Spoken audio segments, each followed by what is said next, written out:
understood very quickly that this was a good way to invest our money. It got me over that hump of fear of owning real estate while I was overseas.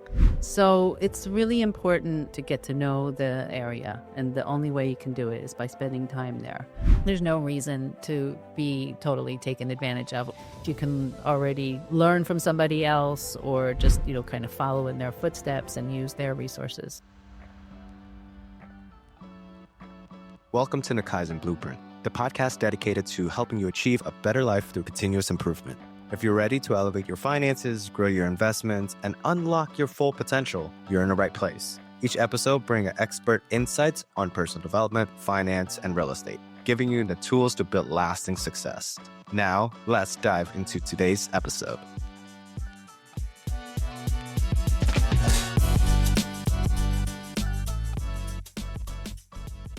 Sheryl, how are you? I'm great, Aldo. How are you? Welcome to the podcast. I'm good. So before we get started, let's ask, what do you do and what impact are you making in the Philadelphia real estate? Wow, you're starting off big.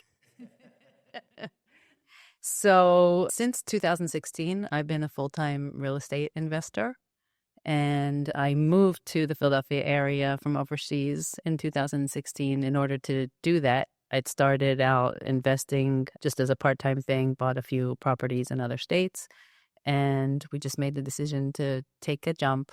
And we knew we wanted to make a career change, lifestyle change, and real estate investing back then definitely provided the opportunity. It was when things were very, very interesting. And so that's what I'm doing now. Yeah.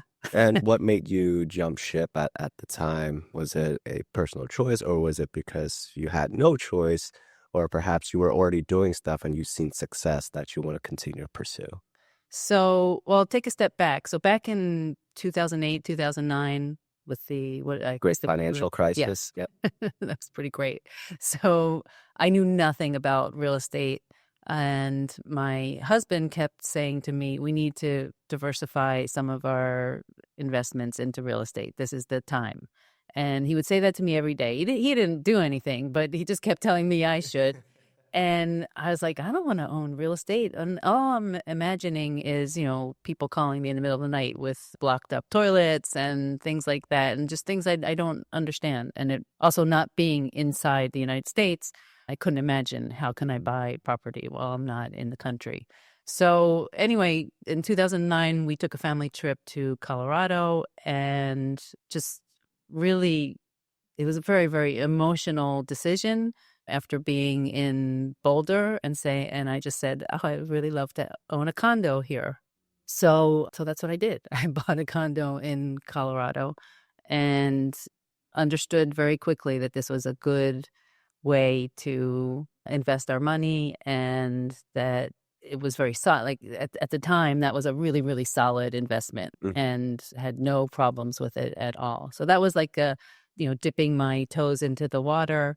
And from there, just continued. Like, it got me over that hump of fear of owning real estate while I was overseas. I got a nice, good property manager, and it went really well.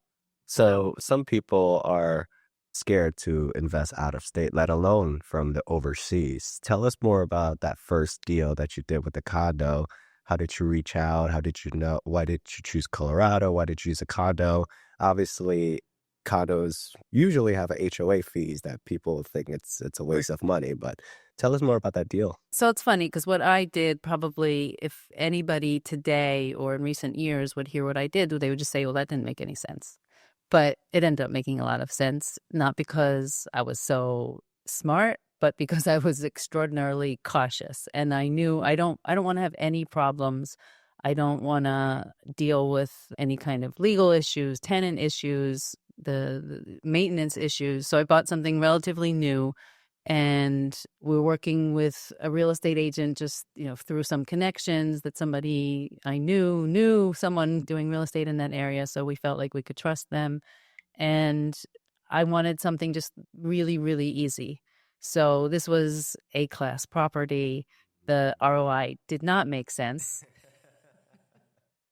But what ended up making a lot of sense is that Google built their headquarters around the corner. Mm. Eventually, the property doubled in value pretty quickly, and we were able to exit from there within a few years and use that to buy more properties. So even though it wasn't the smartest strategy or what a lot of people think of when they think about real estate investing right now, it worked out. And I learned a lot of lessons because I now still do some investments that I would say are similar, not out of fear, which that's what it was back Yeah. then, but as a strategy, it works. So with the condo, was it a long-term tenant? Was it a short-term tenant? What did you That was long term. long-term Yeah. tenant? Okay. So my focus in my personal portfolio was primarily single family long term. And we've dabbled in some other things. We did a short term rental for a little bit, only because it got hit by a hurricane. Did we convert that to a long term strategy? But I'm very focused on the single family, Mm-hmm. but at the same time diversified in terms of geography and the types of properties or the classes. So tell us about the process that you're doing when it comes to entering a new market, perhaps, and what advice would you give investors who are perhaps they can't afford in their own market? For example, we have mentioned Colorado. Colorado is very expensive, right? And some investors want to invest out of that, but they have the fear of, what happens if there's an emergency and they call me and I don't know what to do? Tell us more about the process and what you use now and then to invest out of the state. So it's really important, in my opinion, to get to know the area. And the only way you can do it is by spending time there. So, and it's a great excuse, in my opinion, to travel, right? And get to know a place beyond the typical tourism types of things. So, what we do is when we think that an area is interesting for investment, we go there and try to spend as much time as we can and meeting different types of people that could be potential partners or team members and get a good feel of the ground, a good feel of, the landlord tenant environment and where this area is headed. So in recent years, what we have focused on is actually new construction. Not many people do this. I actually highly recommend it. And it depends. It depends where you are and what your resources are and different things. But so we've been looking at areas that have good appreciation potential and we're not just looking at ROI. And it's a very nice balance for my portfolio in terms of balancing it against the typical kinds of investments that people make in a city like Philadelphia, Mhm. which is, older stock of housing, different types of tenants, and different issues around regulation and things like that. Like when we started investing in one area in South Carolina, for example, and my first questions to the property management company that we hired was, okay, what paperwork do I have to do? And they're like, Mm, what are you talking about paperwork? You don't have to do anything. You own the house, now rent it. I was like, yeah, but don't I have to get a rental license? Don't I have to do this, that, and the other thing? yeah. And they said, no, they're like, nothing for you to do. Wow. So it's just a very different animal than investing in a city like Philadelphia. There's still issues that you have to know about. We invested, for example, in Texas, and I didn't know in the early days that, like, for example, if you have a problem with your HVAC, you have, I don't remember exactly what it was. I want to say 24 or 48 hours to give a solution for cooling the house. Like you install window units until you get the HVAC fixed. Other issues in a place like Texas or whatever state, there's just different things. There might be different structural types of issues that a house might typically have as opposed to a city like Philadelphia, right? Like in Texas, the ground shifts a lot. There's a lot of foundation issues. It's just part of owning property there. So it's really, really important to not just pick a place on Zillow because of Price. the way the numbers look to you. You got to know what's going on the ground, and you at least have to have people that you can trust who are going to tell you what you need to know. So take us back of when you plan that travel. Do you go to a meetup in a certain location, or do you go to like a real estate investment conference, or how do you reach out, or how do you get acclimated into the geography, outside of the market research that you do online, which everyone can do that anyway. But it seems like you found a team pretty consistently and pretty good up front. Like, what are your ways to find, like, because property managers are really hard, at least the good ones are really hard to Yeah, find, right? very. So tell us more about that process of what do you do when it comes to finding good, property managers, real estate Sure. agents? Do you reach out online or? So it's a combination of things, and most of it would be trying different things online. So I'm on Bigger Pockets, which I find actually in the early years, Bigger Pockets was very helpful for learning the basics. For more advanced investors, there's not, on the forums anyway, there's not a lot of information out there in terms of what people are posting and the articles and things like that.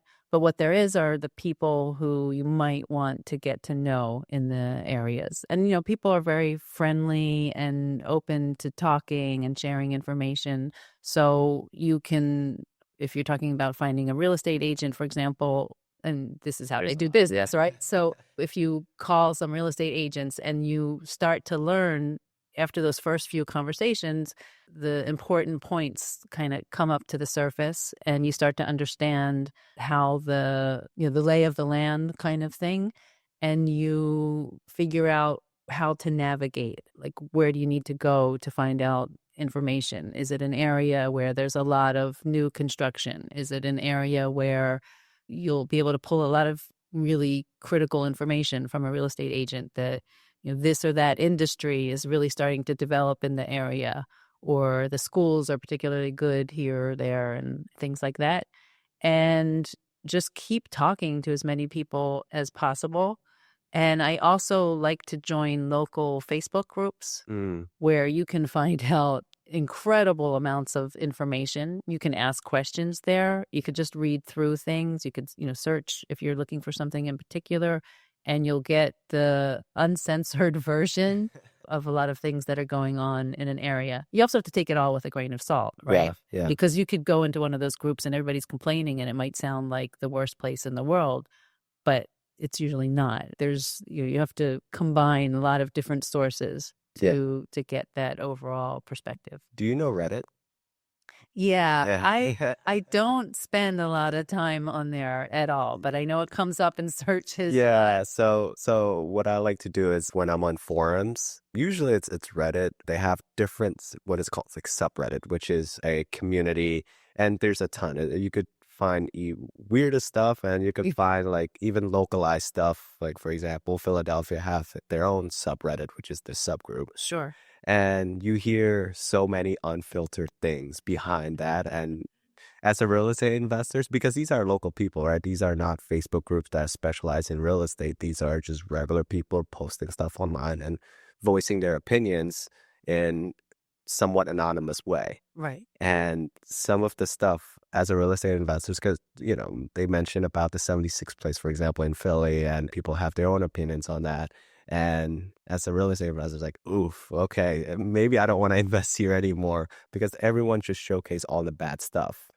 So I think maybe a Facebook group maybe is a more effective way to learn more about the real estate market, but also reading through unfiltered forums like Reddit about a certain city can be helpful to know more like what's going on because, census.gov shows like maybe 3 years like late, right? Or 3 years earlier, right? Right. 2021. Exactly. Yeah. So you don't know what's the true crime data or perhaps population growth or things like that. Whereas if you find forums where people talk about this, these are more up-to-date information. Right. At least that's how I see it with new cities.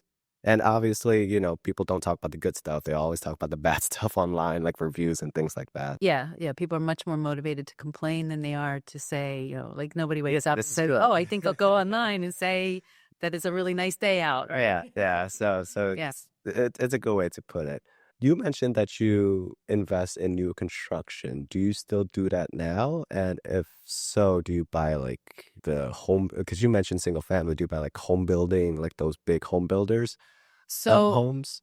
there's a lot of options in new construction. Sure. And what we've done is we've worked with just like some of the largest builders in the country Yeah. that, they know where to build. Like Mm. they already figured it out for you. So they know where things are happening because they're not going to build in areas that they don't think they're going to be able to sell.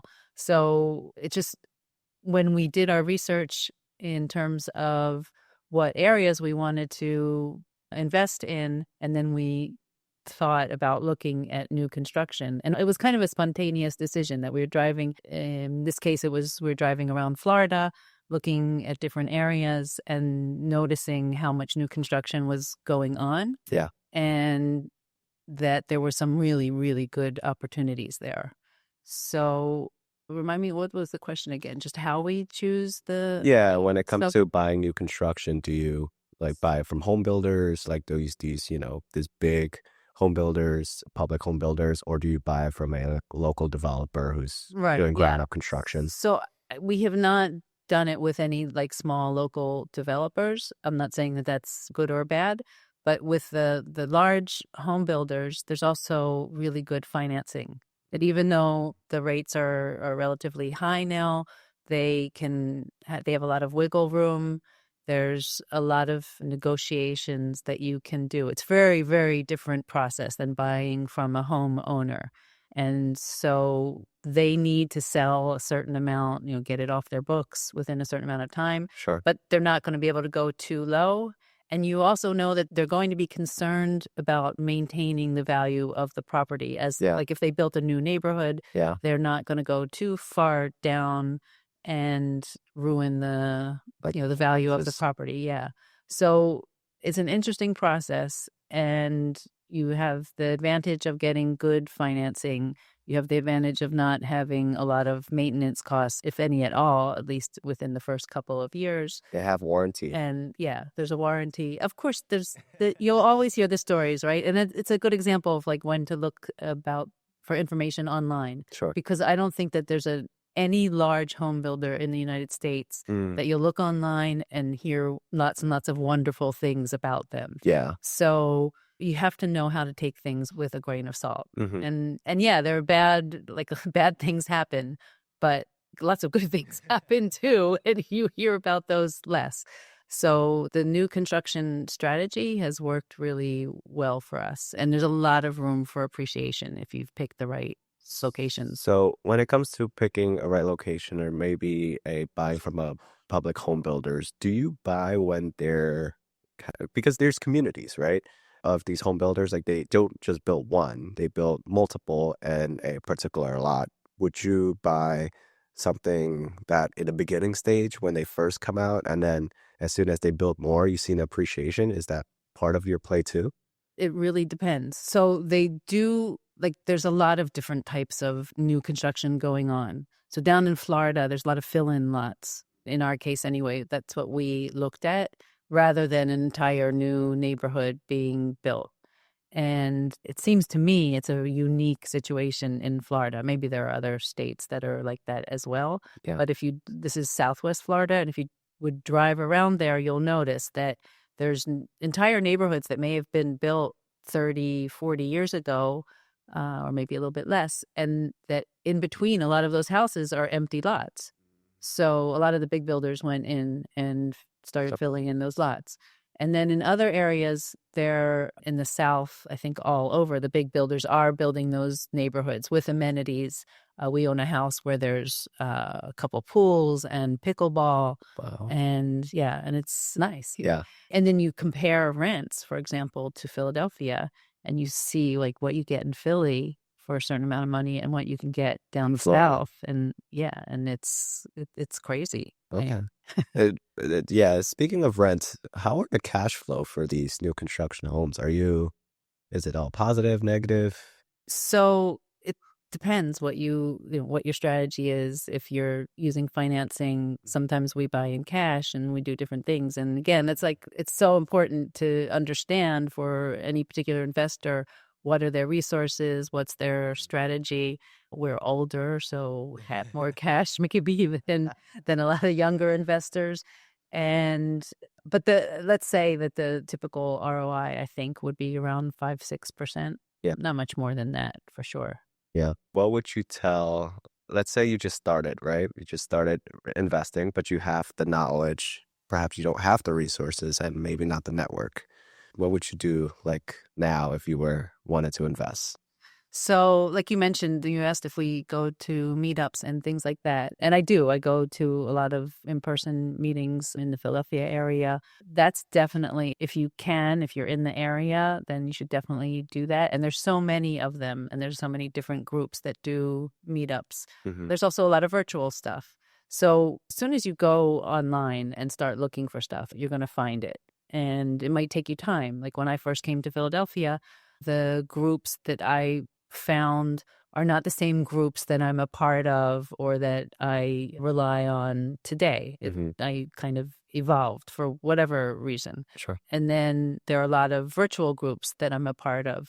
So people who think the same or trying to do the same kinds of things tend to come together and gather in different ways, whether it's like an email kind of list or meeting on Zoom periodically.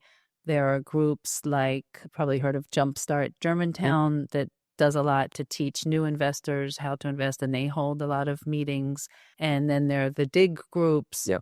and Invest Her and all of these different groups that exist. And then there's my group, the Philadelphia Landlords Connect, which takes a very different kind of approach than all of those other groups.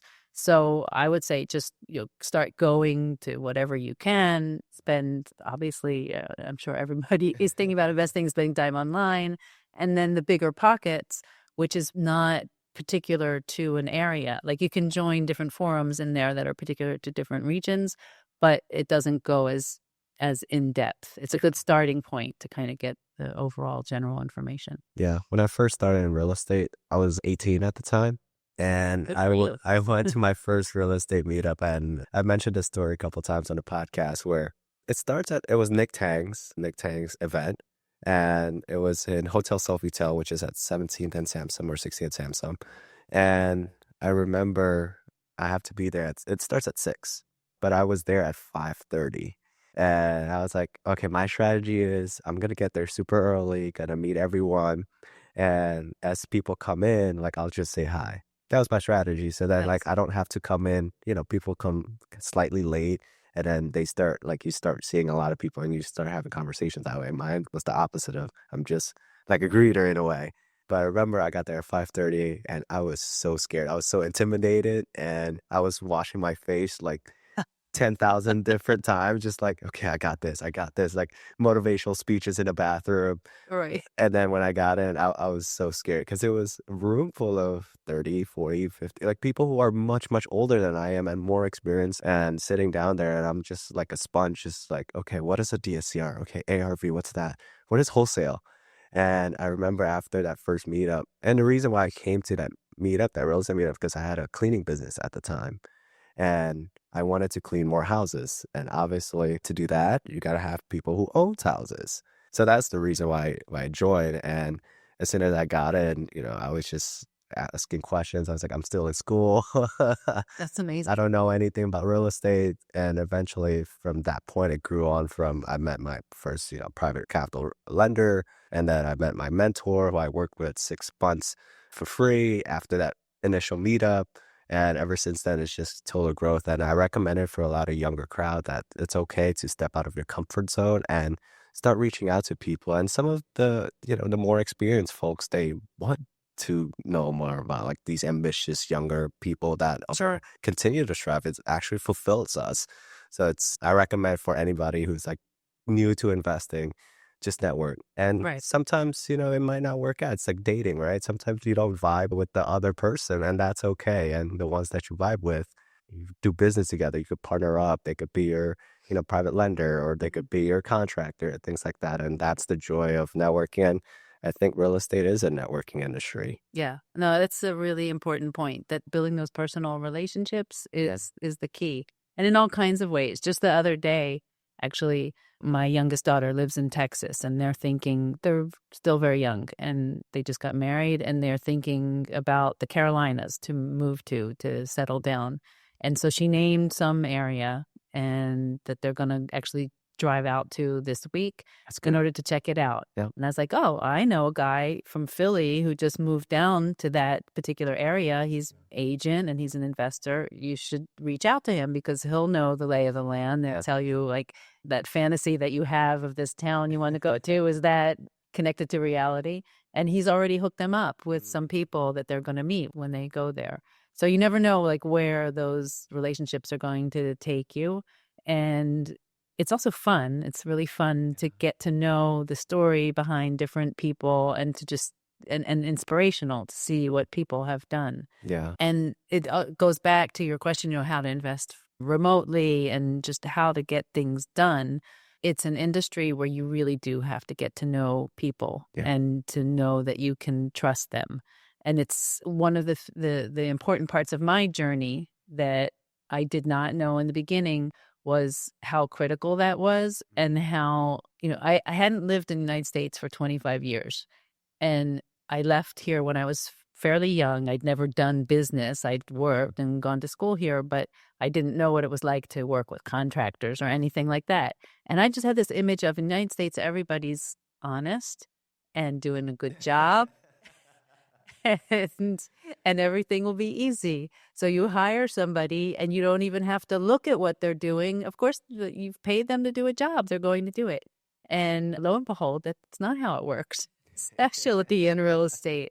So I'm often embarrassed to say it, but like one of the contractors that I hired in my first couple of years, because he gave me really low bid, was someone who literally knocked on my car window after I came out of a house that I was in the process of buying. I got into my car and this guy knocks on my car window. That's scary. I'm like, whoa. What? And he said, do you own that house? I said, I'm going to be settling on it soon. And he said, well, I'm a contractor. You need a contractor? And I I was super like, yeah, but who are you? And he said, well, I'm working on this house, which was literally directly across the street from the house I was buying. Do you want to see it? So I thought, well, God sent me this contractor, I guess. So It's meant to be. yeah. So I went in, I saw his work. And again, this is like in my first year of being here and not knowing much. It looked like he knew what he was doing. That was the extent of my vetting. Yeah. It looked like he knew what he was doing.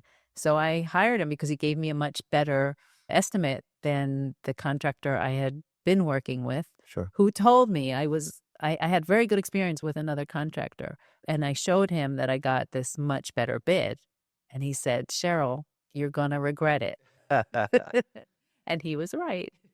So those kinds of mistakes, first of all, I can say it and I'm a little bit embarrassed, but again, it was in my first years and a lot of people call it tuition, right? Yeah, it's a tuition money. Yeah, right. Yeah. You do a stupid thing and you learn from it.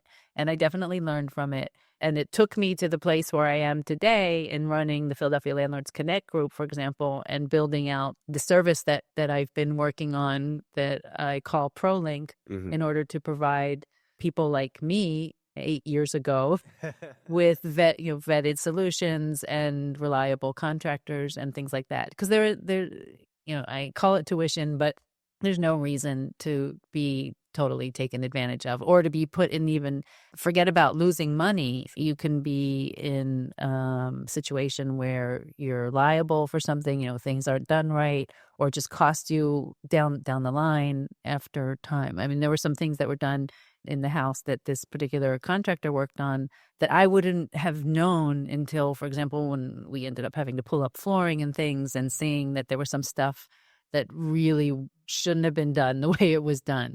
So there's no reason to go through that if you can already learn from somebody else or just, kind of follow in their footsteps and use their resources. Yeah. Before we dive deep into like the Philadelphia Landlord Connect and the ProLink, tell us more about, we mentioned your acquisition strategy, that you're investing out of state and you're buying newer construction, single family. But once you buy these properties, you have a unique perspective on property management. And how are you doing your property management? So that's another thing that people are often surprised when I say I actually don't manage my own properties. And there's a few reasons for that.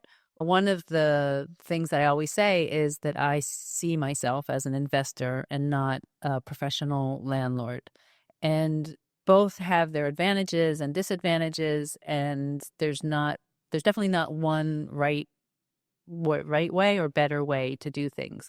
What I describe my strategy or the way that I do things is a hybrid solution. So it's not hands off. I don't care what anybody says. This is never passive income. Property is a living being. It's not like it changes, even though it's made from brick and mortar, it has a life or a life cycle.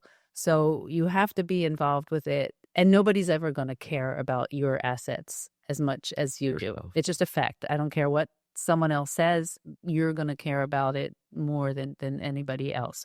So I stay very involved even not so much on a day-to-day basis. Like, I'm going to go away for a month this week and I'll still be available, but I don't have to worry too much. I know that whatever happens, there's going to be an answer for it. Hopefully nothing happens, but things do. So the mixture of the way I see it is by having a good property management company, it's like I have my own employees because they are working for me. So I have a team that does collections. I have a team that handles maintenance. I have a team that handles landlord-tenant interactions. The software, and talking in particular about Philadelphia, for example, or many of the property management companies that I use AppFolio, which I think is the premium, the premier software for managing properties. I really like it.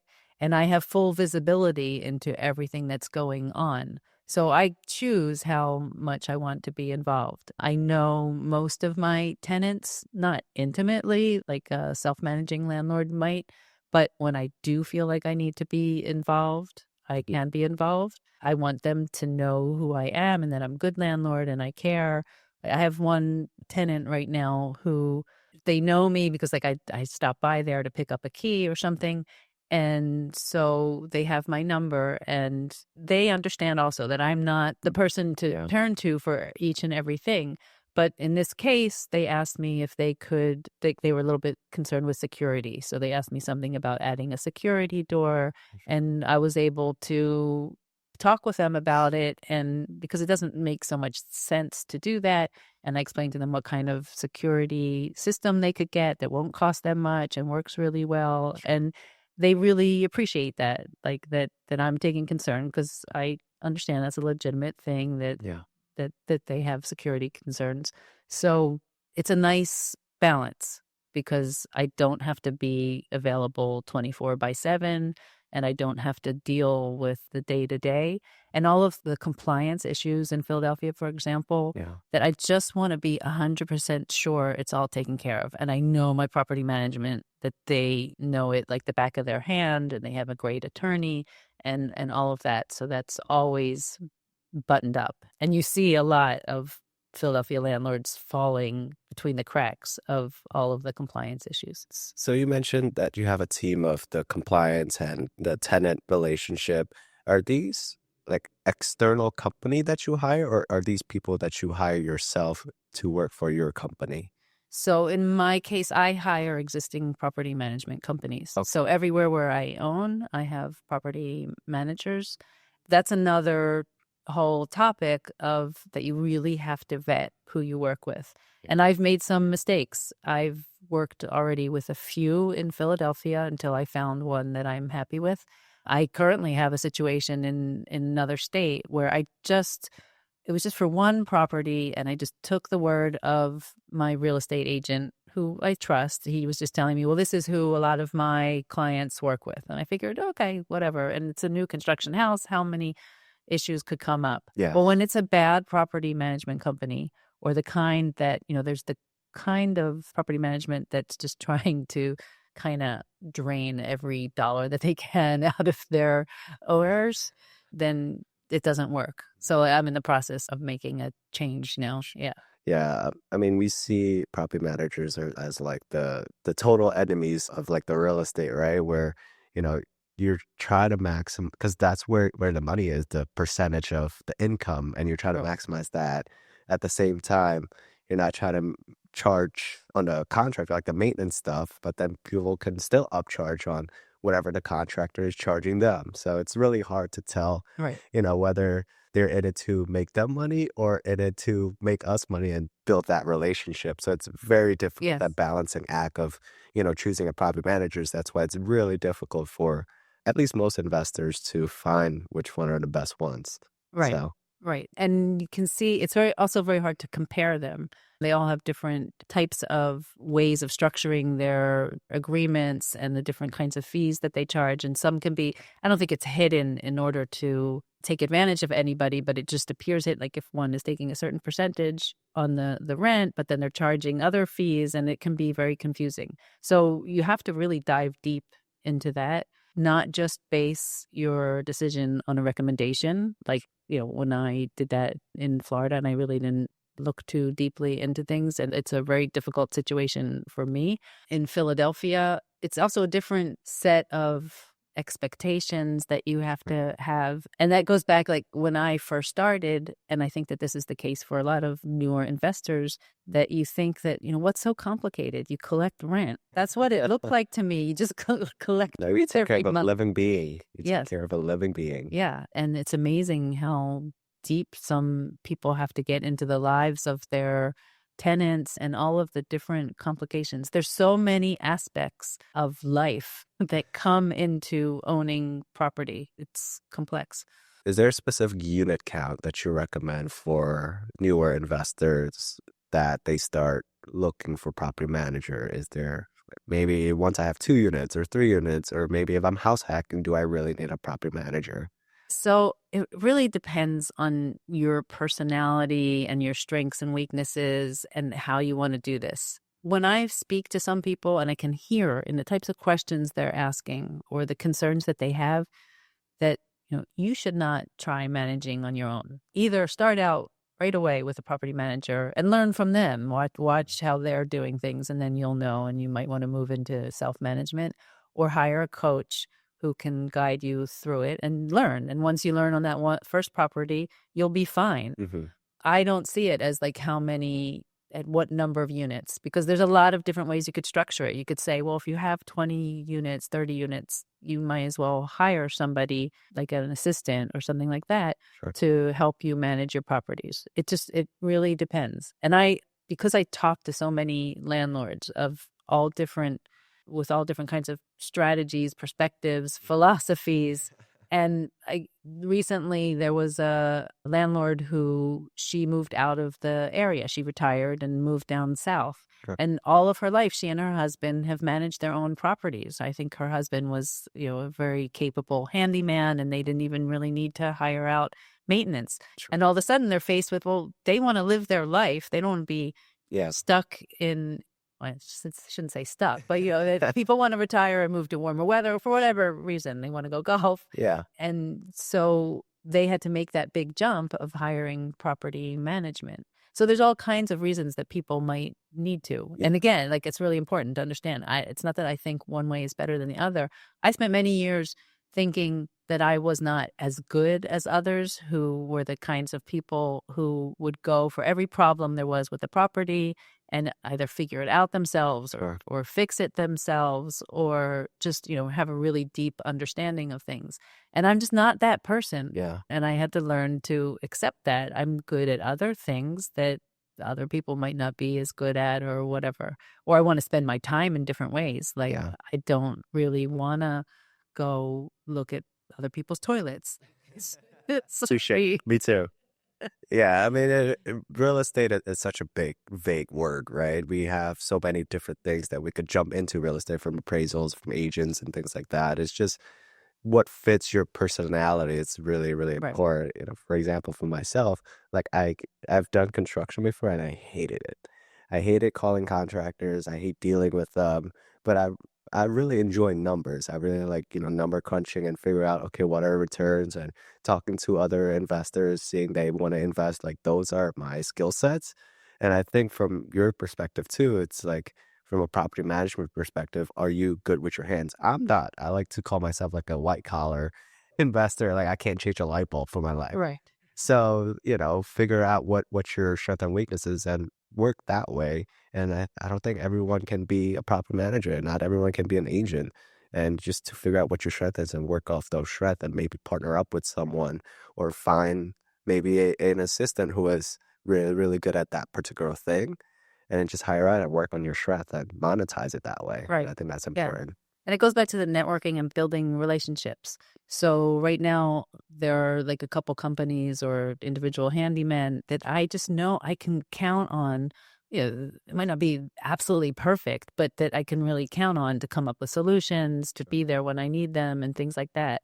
And that's how I like to roll, because I'm never going to be able, even if I said I wanted to be that person who can fix everything and figure everything out, there's always something new. It's incredible. I never knew this about structures, that they're so complex. Yeah. Tell us more about the Philadelphia Landlord Connect. You mentioned that a few times, so let's dive deep. Tell us why do you started it, and what is it now, and what value do you provide to other landlords? Sure, I'm happy to. So it started in 2020 during COVID, and those who were in real estate back then are going to remember how tough that was. So when they started talking about an eviction moratorium, what I started imagining is no rent on April 1st. I remember that really well, and being very panicked. And that's one of the challenges of being an entrepreneur and putting all your eggs in one basket kind of thing. So I just had this idea, and I don't even remember how I reached out to people and how I got people to join, but I had the idea of starting a Facebook group just for people to help each other navigate this, because it was clear that there's some people who understood better than others what was going on, and what kinds of mitigation techniques you could use around this. And I remember hearing like people sharing in different opinions about what was going on. I remember one guy saying, I'm sure we're all getting rent on April 1st, and ended up like feeling this big relief. For me, he was actually right. And of course, a lot of people suffered during that time, and it was really tough. So that it just started with the idea of people coming together, because landlords tend to be working on their own, and there aren't a lot of places where they can come together and share information. At the same time, we're not really competitors with one another, so there's no hesitance to share information. So that community that started off very small was a very strong community of really good, knowledgeable people who were totally transparent, open about trying to share the information that would help one another. And we also tried to do some advocacy, because it was a feeling of, I think the city doesn't understand what that means to say there's an eviction moratorium. Like, what about me? I have bills to pay, and it's to mortgages to pay, and things like that. So we reached out to several city council members, had some meetings.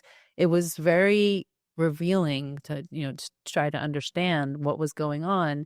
It was actually kind of concerning, because what I learned is that a lot of politicians make decisions that aren't based on actual genuine information from the street. Like, they didn't understand truly what it meant to have the eviction moratorium, or to put the word out like they did, which it apparently gave a lot of people the impression that they didn't have to pay rent anymore, which wasn't true. So it was a good way. It gave me an opportunity to meet a lot of influencers and decision makers and things like that. And it just kept growing. And I got a lot of really, really positive feedback. One of the things that I did that a lot of Facebook groups don't do is I managed the group very closely, so that I kept it on point, rather than letting it become, there are a lot of groups out there that are more about sharing or promoting deals that people have. I mean, this is all fine, but that's not what this group was meant to be. This was about sharing valuable information, or contractors promoting themselves and things like that. So I try to keep my eye on things, also keeping it positive. I mean, I mean, not that people can't say negative things, but that people shouldn't insult one another, because people tend to get nasty online sometimes. So we kept growing. And then I realized, from seeing the kinds of things that keep coming up in the discussions, it was relatively easy for me to identify what the typical pain points of landlords in Philadelphia are, which tend to be things around regulations and compliance in Philadelphia, and legal issues, and maintenance and working with contractors and things like that. So it evolved. it still is a place. I think it's one of the best places for getting information or getting questions answered, because we have really, really good seasoned landlords that are in the group that are ready to share good information. And it gives me an opportunity that as I come across information that's important for landlords to know, to blast it out. And it's evolved into this place, or I don't want to, it's not really a portal because it's just a Facebook group, but a place that people can come Like a to get quick community. answers. And then off of that, developing this network of service providers and vendors. And we have plans to further develop that and make it more accessible and easy to use. And that there will be like almost like a one-stop shop. Like we're going to do some training in the near future that will be very affordable, things like that are missing. It's the contractor thing. It's the ProLink. Yeah, ProLink is Okay. for finding the contractors. And right now it's all like very, I'd say, grassroots, so it might be a little bit hard to find, but people can always come to me and ask. And I think over time you're going to start to see that it gets more kind of professional looking. Yeah. Yeah. What sets these contractors apart from the other contractors in your network and I guess, this ProLink? Right. So they're not just contractors that came and asked to be part of the network. Rather, they're contractors that we've vetted, that I myself may have worked with. Probably most of them I've actually worked with. I go and I spend time with them. So we have like some groups that do maintenance, for example, Sure. that is key or a central pain point for landlords who just have small jobs that they need to do, and they can't afford to spend ridiculous amounts of money, to get a faucet replaced, or, some small plumbing thing or some drywall repaired. And that I'll go out and I'll like spend time to try to understand how these contractors work. Are they reliable? Even, what systems do they have in place? Just the kinds of contractors they are. So it's really been very interesting because I learn a lot about how these people, came to do what they're doing, and the different styles that they have, from the handyman who you might get frustrated with because he seems like he never answers his phone. Yes. So he's trying to, he from his phone, he's doing his estimates, he's doing his invoicing, he's doing his scheduling, and he does everything. And then he's like able to fix anything you can imagine. On houses too. So Right. a one-man shop for Right. everything. And there's a lot of those out there, and I get why people can be frustrated with them, but the good ones are worth developing the relationship with and treating them well so that they'll always will be available to you. And then there's I always joke that whenever I call a contractor and a woman answers, I'm so happy because it means that he's got his life together. Yes. Because someone is making sure that he's got his life together. It's funny. And, but those contractors, they might be a little bit more expensive or whatever. There's all different kinds. So I also recognize that landlords have different personalities, and they only want to work with the people who schedule professionally and they show up on time, and others understand or are willing to be a little bit more flexible. And so it's also kind of a matching system that we have to try to figure out. Like I ask people a lot of questions so that I can understand what they're truly looking for. Sure. And to understand the personalities on both sides. Got it. So we do a little matchmaking. That's awesome. The matchmaker and the Sheryl Sitman matchmaking. I'll let you know if anybody ends up happily ever after. You should call it matchmaker at this point, our ProLink. That's awesome. You mentioned that you were involved in a Philadelphia, not necessarily politics, but voicing the landlord concerns to the people who are decision makers. Tell us more of how you got into that stage, and what inspired you to do that. That's a really good question, and okay. So, I have this deep in my personality is this need to solve problems. So I always try to make things right, and I think I need to learn to do less of that. But that sounds like a good thing. It is. I have done some good things. I've done some mental health advocacy and things like that, and accomplished some things in my life. But with the politics in Philadelphia, that's something else. So I realized that that's not like a one-man kind of thing. It was like I just felt that I need to let these people know, like, we're good people. Most landlords are really good people. Sure. Who are trying to to do something good. Providing housing to a city is an essential service, and we deserve respect for that. I know that there's the bad, bad apples or whatever you want to call them. I think that they're the exception to the rule. I know, I don't know everybody in our group, but I can sense that people really want to do a good job. Sure. Whether they're always nice to their tenants and their tenants are always happy, of course, it's like any business. Yeah. So it was an interesting process to go through. It was nice that they were receptive to listen to us. And at the time, there was also, I want to give credit to, there's a group called HAPCO, and I think everybody should be a member of HAPCO. I think that's really important. And I didn't used to say that because I had the sense that they weren't really doing the job which was basically advocacy that they set out to do. And they've been around for decades. Yeah. And I got to know them better in the last couple of years. And they've got some really great board members, and they've evolved into a fantastic organization and you can see they're continuing to evolve. And there was a great meeting back a couple of months ago, and there's one coming up September 19th. Okay. People should be signed up for that and go if they can, because it's with several politicians. So what I learned is that while it definitely has an impact that individuals reach out to the decision makers and the politicians. And I think people should continue to do that and let them know what's going on or what they're experiencing or what their gripes are, that having an advocacy group for small landlords is crucial in a city like Philadelphia. And again, like I mentioned before, that it was surprising to me that these people who are making decisions that affect everybody's life in the city don't always make the decisions based on facts or accurate information. Yeah. So a group like HAPCO can make sure that, get it in front of them and make sure make sure they see what's going on and create these discussions. So the meeting that took place a couple of months ago was very good with several city council members, where there was a really good exchange of information and opinions. And that I think when they realize that some of these laws that they pass and regulations don't really make sense, that they're not good for tenants or landlords in many cases. And it's really important to have that group to do it as opposed to just a few individual it's just people yelling. Yeah, absolutely. Just voicing their opinion, like the RCO, right? And people just voice it. It's like, oh, I should do this. No, I should do that. Right. That's funny. So what are your thoughts on the Philadelphia market today?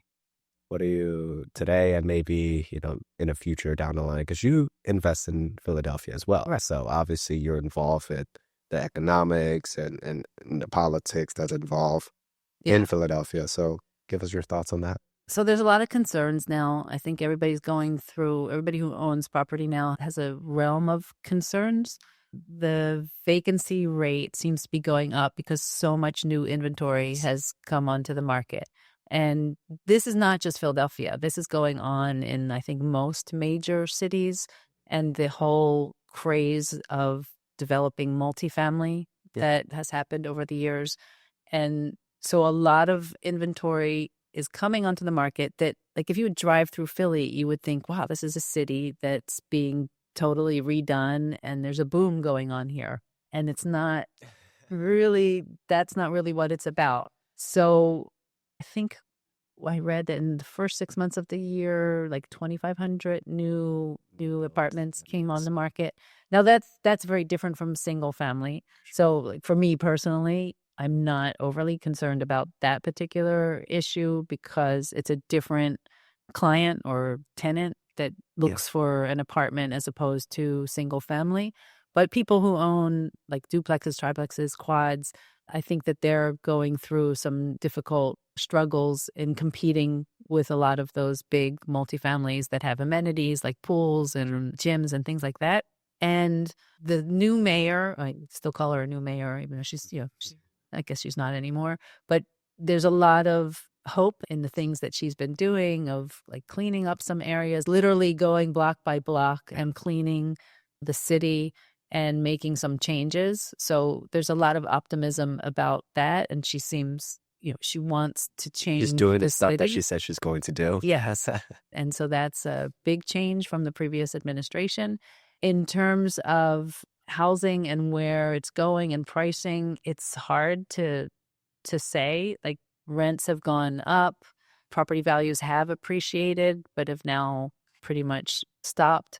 We're seeing that people do need to lower their rents, not just to compete with the Big apartments. the apartment buildings, but because people can't afford.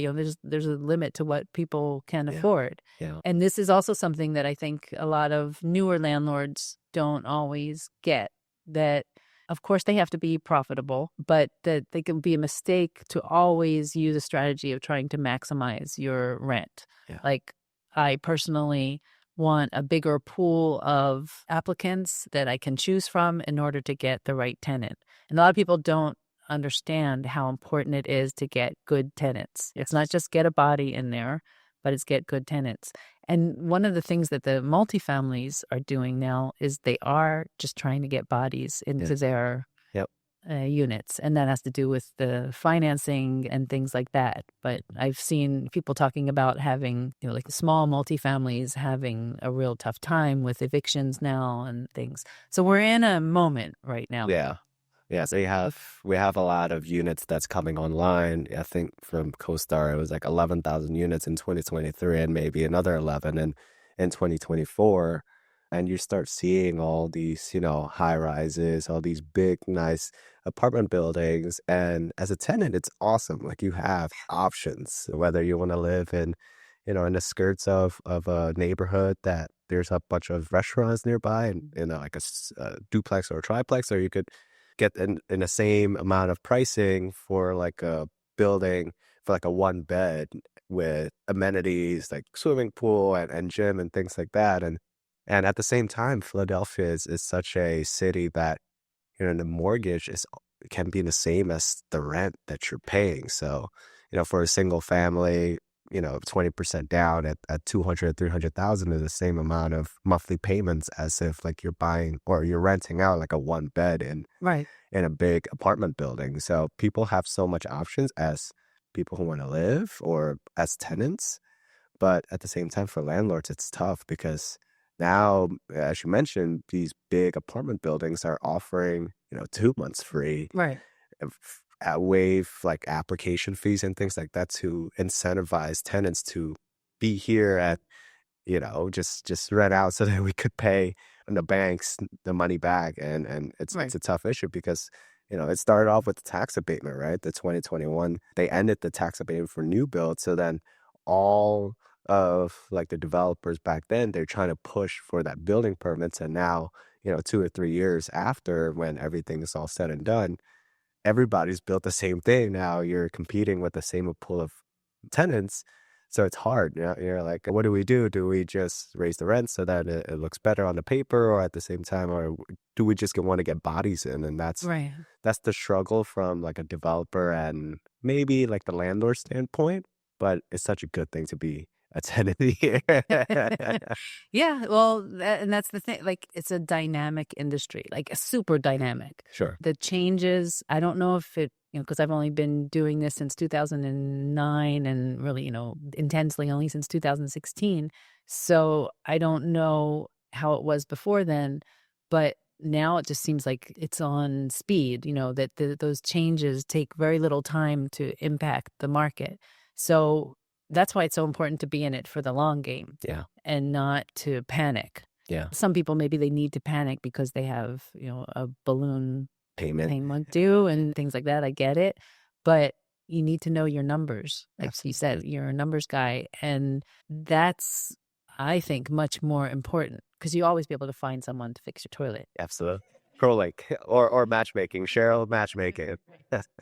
Cheryl, we're at the kind of like the end of the show, and you're the second person I'm doing this with. The first one was the person that I recorded previously, and it's called 54321. Until I figure out like a fancy name for it, but I'll just call it 54321. So the five it's called the word association. So I'll say a particular word, and then the first thing that comes up to your mind, just let it out. Okay. All right, ready? Landlord. Tenant. Community. Good. Home. Warm. Technology. Future. Opportunity. Money. I like that. I like that last one. All right. The 4 is going to be rapid fire questions. And these are just quick questions. Just answer the best way that you can. What's your favorite real estate book? Oh, I don't read much real estate books. Oh, okay. And they're boring. But I listen to a lot of podcasts. So I'll say So my what's your favorite favorite podcast? podcasts. Because I don't want to say Rich Dad, Poor Dad. That- That's so So common. So there's the Real Wealth show with Kathy Fettke. Okay. Because I find it to be really like worth listening to every week. It's not real estate. It's just wealth related or? No, it's all real estate. Oh, it's all real estate. Okay. Yeah. Got it. What's one habit you can't live without? Well, right now I've finally gotten to create the habit of working out every morning. Okay. I realize how important it is. That's fair. Okay. That's awesome. What do you do? I go to the gym, Go to the lift gym. weights, and do some cardio. Okay. That's fun. What's the best advice you ever received? Oh, geez. I think it's to stick to who I am as a person and to be genuine, and that's been working for me. Okay. To be genuine. Favorite quote? Oh, no. Did you ask me this before? I didn't come up with one. My favorite quote. I don't have one. I'm sorry. It's okay. It's okay. All right. Well, we'll go to 3. Tell me 3 accomplishments in your life or your career that you're proud of. So I'll be corny, and one is my family. And that's genuine. Accomplishments. Yeah, that's truly genuine. So I have 3 adult children who managed to all get married within a year of one another. What? And I have to say for the younger people out there with kids, that's like the most satisfying thing for a parent, to just see your child find their significant other and start making their own life. And yeah, it's pretty cool. Is it because they have somebody else to take care for them and now you could do your own thing? Well, yeah, that's pretty nice too. Yeah, we said when the third one just got married, and we just did the mic drop and said, we're done. Our job is done. Yeah. Now we're free. Okay. What are the 2 other ones? So making this big jump from a career, I had a long career in working in tech and marketing and sales, and it was a good career and it was fun and interesting, but making that jump to being an entrepreneur and taking it all on myself of my income and success and managing everything. So I'm pretty proud of that and creating the lifestyle that I really dreamed of being able to travel a lot and have the flexibility to spend time with my kids. And I have my first grandchild also to deal with. So. And what's the last one? I thought about this and now I'm trying to remember. So, well, the advocacy that I mentioned before that I did, so this was actually not in the United States, but I did a lot of mental health advocacy and really managed to accomplish something. I spoke in Parliament and things like that. Wow. And was able to get people's attention to some things that changed budgets and stuff like that. So no wonder you started the Philadelphia Landlords to start speaking to the decision makers. Apparently in my bones. It wasn't the first time, apparently. Yeah. It's awesome. 2, if you could change 2 things about the world, what would they be? So I thought of some controversial things, but I'll stay away from controversy. I think community is something that we moved away from. I think it's especially in the United States, but all over the world, that people are more individualistic. And I think they're trying, like using social media and things, people are trying to get back to community. And so I would like to see more of that in the world. And I think I wrote something different. I don't remember what I wrote, but I'll stick with those 2. Okay. 1, what is one goal that you're working towards right now? So while I am what's it called? The achieved FIRE or whatever you want to call it, financial independence. Yeah. Retired. So I don't see I don't even know what retirement is at this point, because I'll probably always have my real estate portfolio and have to be active in that, but I don't have to get up every morning and go to a job. So I've achieved that, but I want to have even more time to spend on my own self-development and doing, classes. I I started to learn how to do pottery and things Okay. like that, that I guess are like typical kinds of retirement stuff. And to live, one of the fantasies that both my husband and I have is to spend more time living in other communities, like to go not just to travel as a tourist, but to go and live for several months at a time in places. And that's something that I kind of learned through real estate, that that's a really cool thing to do, like go to a place and learn about it for a few weeks. And now I would like to go and like live there for a few months and get Yeah. to know the community and different ways of living and geography and things like that. Yeah, that's awesome. I used to do like an exchange program in Japan and Germany. So in Japan, it was like for a summer long, and in Germany, it was a year after I graduated like high school. While everyone went off to university, I was like, oh, I went to Germany. They didn't even say like the location or university I was going in. They were just saying like Aldo Chandra, like Germany. Like everybody else, like University of Illinois or something like that. So yeah, it's truly a magnificent experience that you meet, different people from all walks of life, and you start appreciating. I went to like somewhere like a first world country. Like I wish I went to like somewhere, in the middle of, I don't know, like desert, and I'm more grateful of like coming back home and like, oh my God, this is terrible.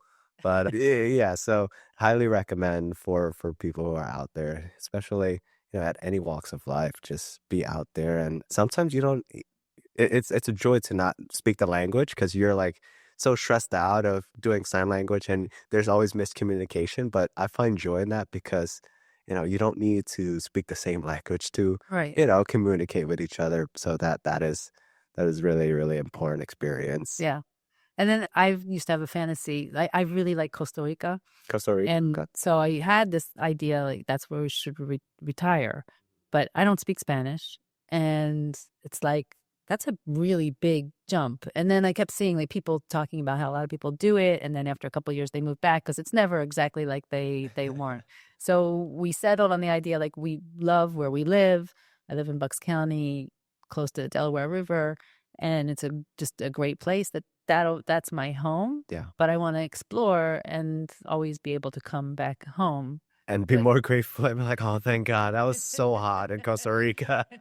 Uh, That's awesome. yeah. Any last advice that you give to a young investor that wants to get started in real estate? So, like we talked about, to do the networking and just go out there and meet people and connect with people and ask them questions and things like that. But I say go slow and steady. Those big jumps where you try to make win the jackpot are very, very dangerous. I know there's like a lot of those stories because that's what makes it into the news.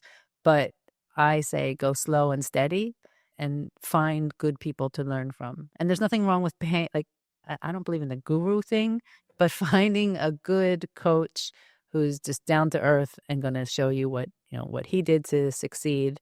It doesn't have to be, a billionaire. It can be just someone who's got that lifestyle and kind of portfolio that you're aiming for. Yeah, that's awesome. Where can people find more about you? So the Philadelphia Landlords Connect group is on Facebook. Soon we'll have a website and like a more established kind of place to find information.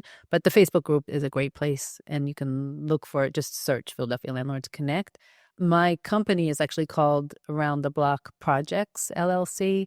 And we do have a website that's going to be transitioning, but you can find me that way as well. You can write to me at sheryl.sitman@gmail.com. Okay. If you can remember that, Sheryl with an S. That's awesome. Well, Sheryl, thank you so much for being on the podcast. It's been a pleasure. It's been wonderful, Aldo. You're really good at this. Yeah. Thank you so much for watching or listening to the Kaizen Blueprint podcast. If you got value from today's episode, be sure to like, subscribe, and leave a review. It really helps us grow and reach more listeners like you. And don't forget to stay connected. Subscribe to our newsletter at kaizenblueprint.com for exclusive insights, resources, and updates. Keep striving for growth, take action. And remember, small, consistent improvements create massive impact. See you on the next episode. Peace out.